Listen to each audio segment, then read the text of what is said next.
Part 2 of my PS2 collection. Just continue where I left off. Lord of the Rings: The Two Towers. I played this game because my brother picked it up for me as a Christmas present when I was much younger, and the game's challenging and it's fun. There's a lot of enemies to defeat. It's not like an MMORPG or anything. It's just a beat 'em up, and you have to go through the levels and beat certain enemies or beat waves of enemies or try to go up the tower. There's 30 levels. It's ridiculous, but it's really fun.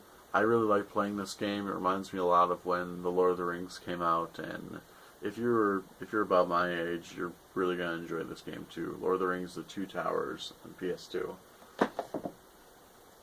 Next we have Devil May Cry.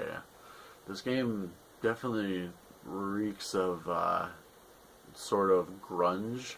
You know, that art, not art style, but like dressing style from the late 90s. But yeah, it's a good game. It's really scary though. It's kind of a mix of Resident Evil and sort of classical architecture.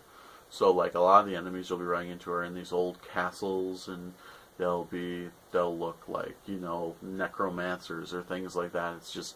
It's a very interesting art style, and this is much better than the newer games. The newer Devil May Cry's aren't that good, but these old ones, they have a lot of variety in the enemies. They're very scary, and they have an interesting art style, and I really like this game, but it's just not my general type of game. I haven't had a lot of time to play it, so I haven't finished it, but definitely recommend it. So, great game, Devil May Cry, the original.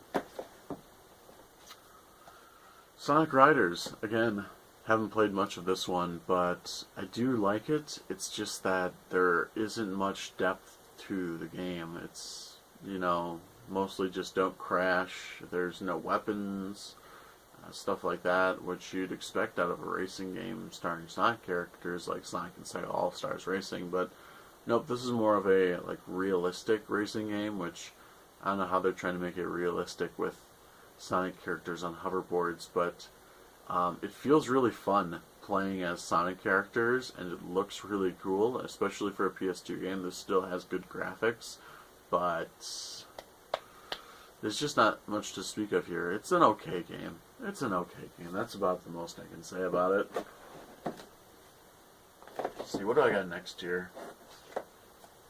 Tekken Tag Tournament. This is another great game. So, you know, again, played this a lot with my brothers growing up, and this game is really fun, really challenging.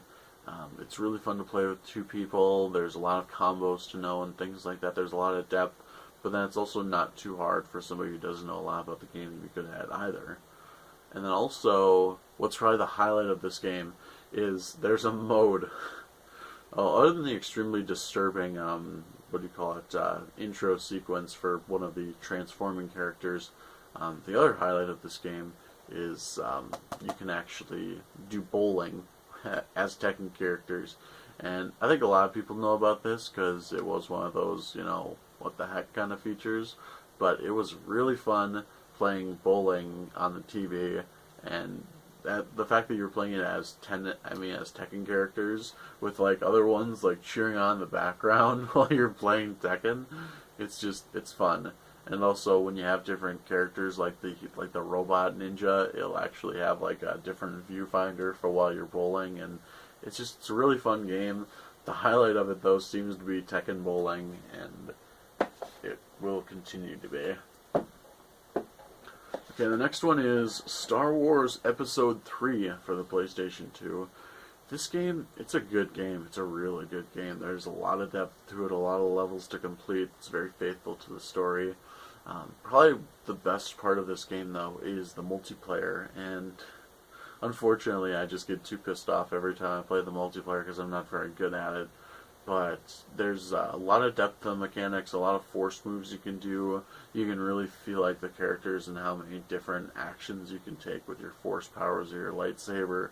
It's just a good game overall. It doesn't hold up as well as I thought, but it's still a good game overall. Star Wars Episode 3. Next we have Need for Speed Most Wanted. Haven't played it. Ratchet and Clank. Kids game. It was good for kids. and another Ratchet and Clank. Good game for kids. Man, that's it for my PS2 collection. I really thought there'd be more than that. But anyway, PS2, it's a great system to collect for. There's a lot of good games that you wouldn't expect. Just go into every game with an open mind and see what there is to find, and you never know. I love PS2, and I hope you start collecting too. Check out Orphan Scion of Sorcery, one of the best games on the system. Alright, well, if there's any questions or comments, leave them in the comment section down below. Otherwise, don't forget to subscribe, and thanks for watching my channel.